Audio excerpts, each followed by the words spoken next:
Wesley Hobson, le champion du monde, le Britannique Simon Lessing, favori de l'épreuve, ou encore Mark Bates. Chez les femmes, Melissa Mantak, l'américaine, les Canadiennes Joanne Ritchie, Caroline Newbard et Terry Smith, Janet Asfield, une autre américaine, sans oublier la très jolie danoise Suzanne Nielsen. Que des têtes de série, le nec plus ultra du triathlon. Dès l'épreuve de natation, ses favoris, parmi lesquels les spécialistes français en la matière, les Français s'en sont émergés en tête. Chez les femmes, c'est Joanne Ritchie qui, contre toute attente, mettait la première les pieds sur le sable. Mais à ce moment de la course, alors que la combinaison de plongée fait place à la tenue de cycliste, rien n'est encore joué. D'autant qu'après le kilomètre et demi de natation, reste à parcourir les 40 km à vélo, dont 80% en côte, et les 10 km de course à pied. Mais regardez plutôt.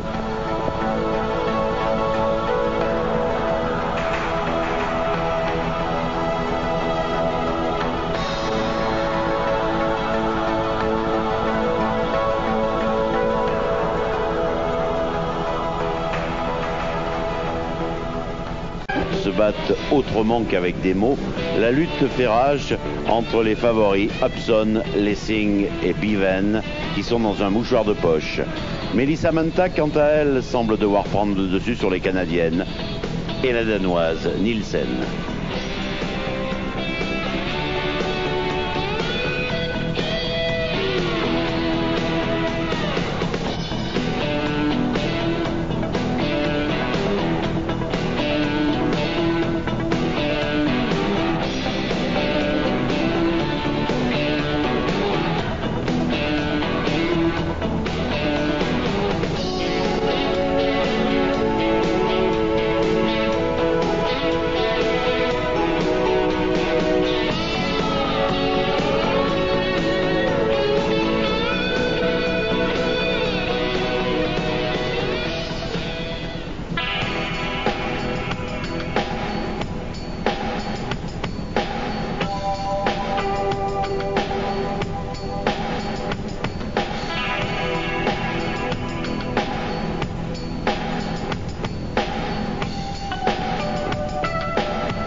C'est peut-être là, dans le parc à vélo, que la course s'est jouée.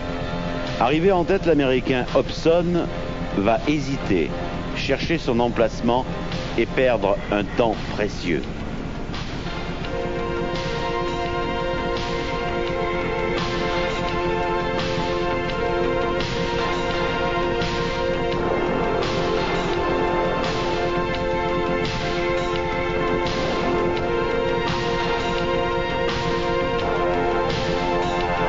Le Sud-Africain naturalisé anglais, Simon Lessing, en profite.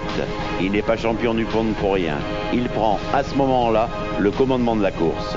Hobson ne le reverra plus.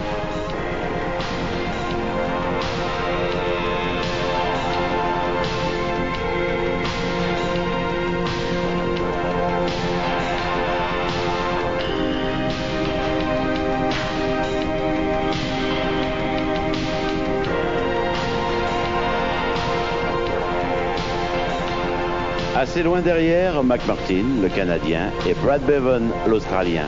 Nous aurons l'occasion de reparler de celui-là. Il sera l'auteur d'un retour assez étonnant.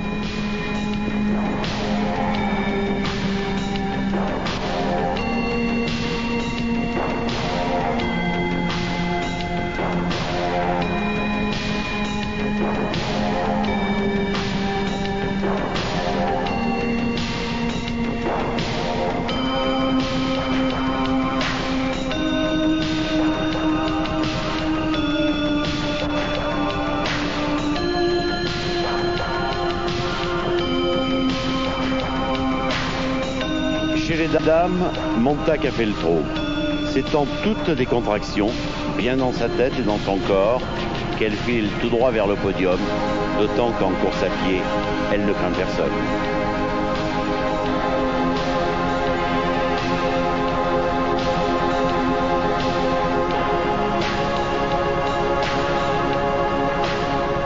Pour Lessing aussi, la course semble gagnée, d'autant que derrière, Hobson connaît de sérieuses difficultés sur le parcours que les organisateurs ont voulu humain, raisonnable, mais impitoyable.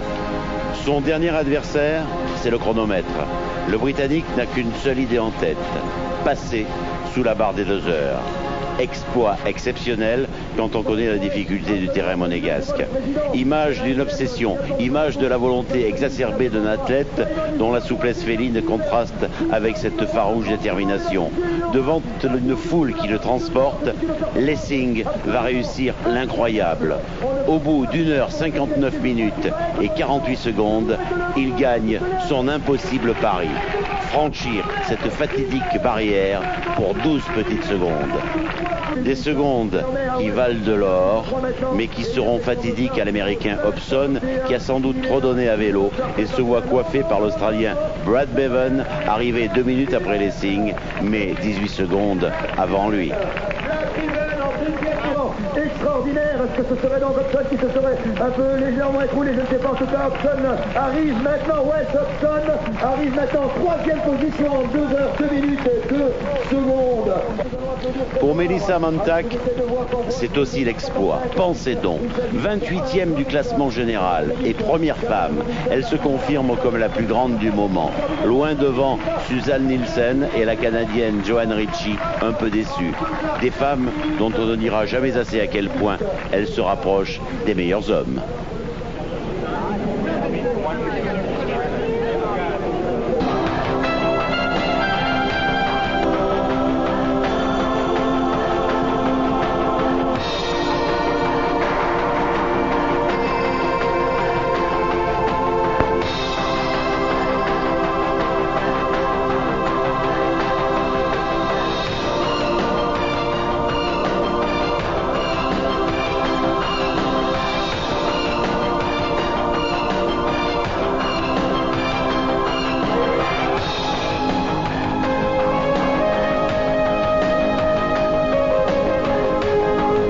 Trentaine d'années à Hawaï. Dame, Mantac a fait le trou. C'est en toutes des contractions, bien dans sa tête et dans son corps, qu'elle file tout droit vers le podium, d'autant qu'en course à pied, elle ne craint personne.